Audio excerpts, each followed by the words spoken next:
Hey, good morning everyone. তো সকালবেলা আমি ঘুম থেকে উঠে দেখি মা এখানে খোলা পিঠা বানাইতেছে। তারপর আমি খেয়ে এসে গেলাম দোকানে গিয়ে কাজ করতে করতে হঠাৎ করে আমার ল্যাপটপটা গেল অফ হয়ে এসে। আমি আর কি করুন, তাড়াতাড়ি রেডি হয়ে রওনা দিলাম আগরতলার উদ্দেশ্যে, কারণ ল্যাপটপটা ঠিক করতে লাগতো। তো আগরতলা আইতে গিয়ে দেখি বাইকের খাওয়ান শেষ।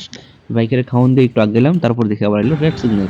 তো এখানে দাঁড়াইলাম, দাঁড়ানোর পরে একটু আগ গেলাম, আগে এসে একটা জায়গাতে রেস্ট করতে লাগলাম, কারণ আগরতলা আইতে আইতে মিনিমাম একবার আমার রেস্ট করতে লাগে। তারপর রেস্ট করার পরে আবার রওনা দিলাম আগরতলার উদ্দেশ্যে। আগরতলা আইতে আইতে আমার বাজলো 2:30। গিয়ে দেখি মামা অনেক কাজ করতেছে। কিছুক্ষণ অপেক্ষা করার পরে এরপরে আমার কাজটা ধরলো। ল্যাপটপটা অন করে এসে মামা কইলো যে আমি কি ল্যাপটপটা নিয়ে দোকানে কাজ করি নাকি ধুলের মধ্যে বইয়ে কাজ করি, কারণ ল্যাপটপে আসলে আমার প্রচন্ড ধুল।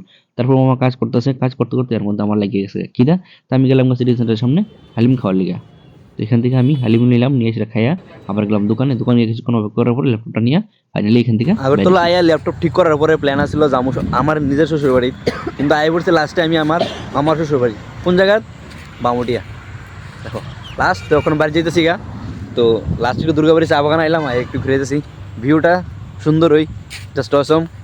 আর এটা আমার ভাই অর্ঘদীপ, 6 ফুট 10 इंच का है। তারপর বাড়িতে হওয়ার সময় আমতলী কমল ক্লাব ক্রিকেট খেলা একটু দেখে এসে তাই পড়ছি বাড়ির মধ্যে। তো আজকের ভিডিও এই পর্যন্তই, দেখা হবে নেক্সট ভিডিওতে।